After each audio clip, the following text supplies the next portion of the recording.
Hi everybody, back again today. Again, if you haven't seen any of my previous videos, my name is Brandi Belgarde and I work for the support center in Okanohan, Washington. If you ever want to get in touch with me or another advocate, our phone numbers are 509-826-3221, and there is an advocate available 24 hours, 7 days a week. So we left off last session talking about the 8 program principles and kind of what a rundown of what a safety plan is. Today we're going to go over what domestic violence is, behavior tactics of domestic violence and violence continuums, and then a short session on abuse does not happen just once. There is a short film that I think would be beneficial if you wanted to watch. I'll post the link in the comments, so you can go and watch that if you want to. It is a YouTube video, so you can watch it online or from wherever you're at. So I got my safety plan guide here that I made with all the information. So let's start here with what is domestic violence. So the basic definition of domestic violence is a pattern of intentional abusive behavior that one intimate partner exerts over another as a way of gaining power and control over your partner. Domestic violence, also called intimate partner violence, can also be called battering, relationship abuse, spousal abuse, or dating violence, and that may include physical, sexual, emotional, economical, and psychological abuse. Domestic violence can happen to anyone. We do have here, which I'm going to read to you. I'll show you the picture. It's the power and control wheel. This is a helpful visual that gives common examples of abuse tactics that exert power and control over a partner. So if you can see it here a little bit, that's what it looks like. I'm going to go ahead and read them off to you starting from left to right. So I'll start at the top of the wheel where it says violence. Using intimidation is on the sexual side, or there's sexual and physical violence on all of these examples. So using intimidation, making him or her afraid of by using looks, actions, gestures, smashing things, destroying property, abusing pets, or displaying weapons. Using emotional abuse as a violence tactic, and putting them down, making them feel bad about themselves, calling them names, making them think they're crazy, playing mind games and humiliating them or making them feel guilty. Another section here is using isolation. Isolation is controlling what they do, who they see or talk to, what they read or where they go, limiting the outside involvement, and using jealousy to justify your actions. So if you're doing any of these things to your partner, you're abusing them. Just so that you know that it is an abuse if you use any of these types of tactics against your partner to get what you want. Let me continue here. So minimizing and denying or blaming. Making light of the abuse and not taking their concerns about it seriously. Saying the abuse didn't happen, or shifting the responsibility for abusive behavior, saying that they caused it. They can also use children against you, making you feel guilty about the children, or using the children to relay messages, using visitation to harass them, threatening to take the children away is a big one. A lot of survivors of violence have come forward to say, you know, they're always dealing with this nonstop actions of the partner trying to use the children or custody of the children to gain control over that partner again. Let's go to the next one. Using male privilege. Treating her like a servant, making all the big decisions, acting like the master of the castle, being one to define men's and women's roles, and societal privilege in general. This is very vague for now. As times are changing, we have a lot more, same-sex couples, which, and each of those roles can be on either male or female. It's not only for women. Men have and are victims of violence as well. And a woman can be a perpetrator or a batterer. So it's important to understand that, especially as an advocate, that, if a man comes to you, it's very important to let them know that is a big step, and they should feel proud of being able to come forward and say, you know what, I've been abused, this is what's happening, and I'm not going to take it anymore, the same way you would with a woman. So using economic abuse, preventing them from getting or keeping a job, making them ask for money, giving them an allowance, taking their money and not letting them know about or have access to the family income.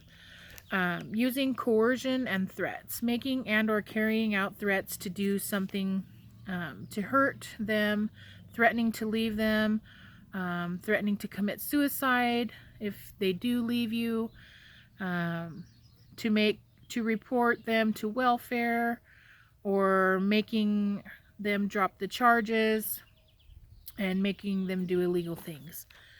All of these are huge parts of violence. And if you ever, you can find these power and control rules pretty much anywhere. If you just Google them online, it'll pop up and you can read it for yourself. If you do want me to send you the information, just let me know. And I'll give my email and stuff in the comments of the video. So let's move on. So behavioral tactics used by batterers. So the myth: domestic violence is about two people in a bad relationship, egging each other on, and someone ends up getting hit in the process. Fact: domestic violence is not consensual. It is a pattern of behavior used by an individual to establish and maintain coercive control over their intimate partner. Domestic violence consists of physical, sexual, psychological, and emotional abuse, and over time, the abusive behavior may become more frequent and severe. Acts of domestic violence are committed at that point. Batterers typically use physical abuse or any of the following tactics to control their partners. So I'm just going to read this list and the definitions of all of these. These are the abuse tactics or violence tactics. What did we call them in the beginning? Behavior tactics. So use of children. Batterers may threaten to get custody of the children to control their partners. Batterers may also ask the children about the other parents' activities in order to monitor their behavior. Jealousy. Batterers may equate jealousy with love. Batterers may question the victim about who they talk to, accuse them of flirting and having affairs, or become jealous of their time spent with others. Controlling behaviors. Batterers may monitor what their partner does or where they go, control the household finances, keep their partner from getting a job or going to school, and making all the decisions for their partner, or set rigid rules about what their partner is and isn't allowed to do. So kind of really taking away any self-control that they would have of their lives, almost like you would with like a toddler.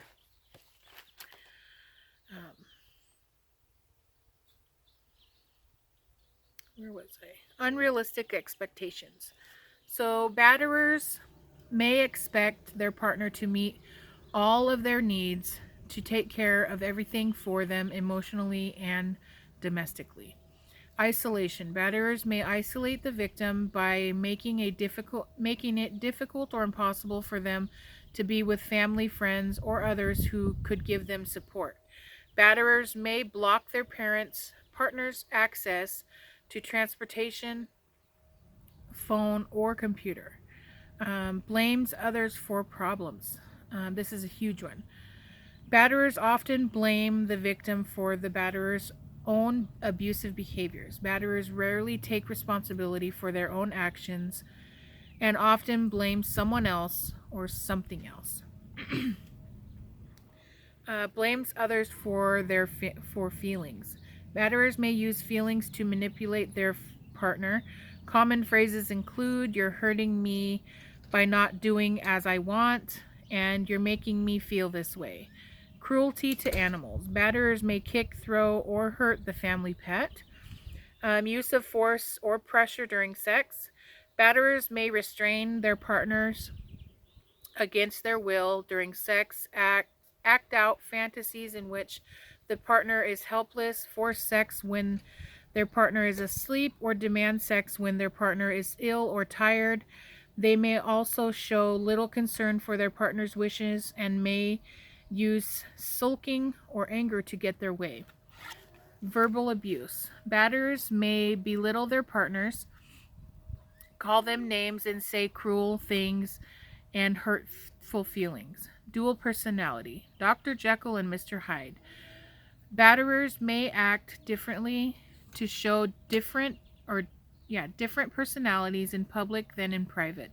They may shift from a good mood to a bad mood easily and quickly around their partner. Threats of violence. Batterers may threaten to hurt or kill their partner or even themselves to get what they want. It may only take a small reminder of past violence to scare their partner. Breaking objects. Batterers may break household items, destroy sentimental things, punch holes in walls, or kick doors to scare or upset their partner. Use of force during an argument. Batterers may hold down their partner, physically restrain them from leaving, push or shove them, or say they will hurt themselves or them if they leave. Uses remorse. So, batterers may apologize, make promises to change, or be on their best behavior to keep their partner in the relationship. All right. Domestic violence continuums. So, let's start here. The myth. So, the myth is everyone has arguments or disagreements with their partner from time to time. It's only domestic violence if someone physically gets hurt. Not true. Fact, domestic violence can actually take many forms, some physical, some not. Hitting is only one example of abusive behaviors. All forms of abuse can do harm, whether it's physical, emotional, psychological, any of it. It's harmful. The 4 domestic violence continuums described below, which I'm reading here for you, offer another way to think about the breadth and depth of abusive behaviors and tactics. The domestic violence continuum show the progression of different types of abuse. While the impact of these behaviors may vary for the victim, the intent of the batterer is always to dominate and control their partner. Without intervention, the violent behavior targeted toward the victim may escalate. Continuum emotional. Joking to hurt or upset, ignoring to minimize feelings, withholding approval and emotional support as punishment, withholding affection, yelling, name-calling, repeated insults, degrading, targeted insults, labeling, belittling, publicly humiliating, blaming and accusing, demanding all attention, giving mixed signals, lack of cause and effect, crazy making, resenting, resenting children or relationship, threatening to take the children, threatening to hurt the children, acting differently in public than in private. Physical, restraining, pushing, shoving, shaking, hitting, punching, kicking, targeted hitting, using objects as weapons, abusing during pregnancy, abusing victims' children, strangling, beating, breaking bones, causing internal injuries, disabling and disfiguring, stabbing, shooting, and even murder. Let's see. Abuse does not just happen once. So the myth about that is domestic violence is usually a one-time event, and it's an isolated event or incident. That is not true. The fact is that domestic violence is an ongoing pattern of behaviors, and it may get worse and more frequent over time. Domestic violence is very rarely an isolated event, and by definition, domestic violence is a patterned behavior, and it often escalates over time. So people often mistake domestic violence as something that only happens once during a heated argument or as a situation where someone simply snapped or something just happened unexpectedly. However, the entire story of the relationship is rarely known to others. A batterer may justify the abuse by saying, well, it was only one time and it will never happen again. But that's not always true. This makes it easier for the batterer to downplay other abusive behaviors that may not be physical or may be, according to the batterer, less serious. Most batterers use a variety of abusive tactics. Patterns of abuse may be different from batterer to batterer. Not all partners are predictable or obvious. Some abusive tactics may not appear to an outsider to be particularly alarming and may even seem thoughtful or loving.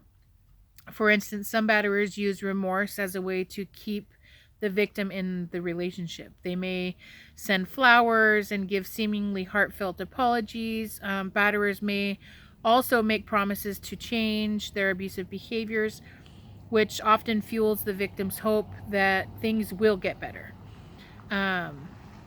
They also might start to sound sorry for what they did, but will end up blaming their behavior on the victim. In an abusive relationship, remorse, blaming, and denial are simply manipulative tactics that a batterer uses to influence how the victim perceives or feels about the relationship. Batterers often use these less obvious tactics to their advantage. They may seem like no big deal, but are still part of the pattern of control and coercion.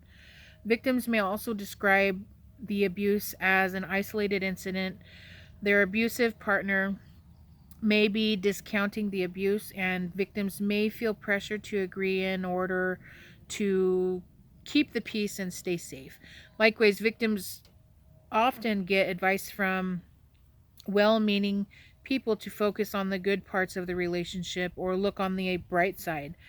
In an attempt to make sure or make sense of the abuse and cope with it, they may forgive and forget an incident as a one-time event in order to help them think that the abuse will not happen again. If you recognize abusive behaviors in your partner, you are encouraged to seek assistance from the support domestic violence agencies in your area. For us in Okanogan County, it is the Support Center in Okanogan. And I'll leave all of our contact information in the comments of the video. Let's see here. So I think that is it for session 2. There's a lot of information put together all in that one little short, I guess, reading that I did for you guys. Normally this is something we do together in person, where we take turns reading and then, discussing, if they've ever felt that way or experienced any of those types of behaviors with their partners. But I will leave the link to the video if you guys want to watch it. It's a short film on domestic violence. And if you have any questions, like I said in my last video, please reach out. I'll leave my contact information in the comments below. I hope you all have a wonderful day, and get out and enjoy some fresh air and stay safe, and hopefully everybody stays healthy. Bye.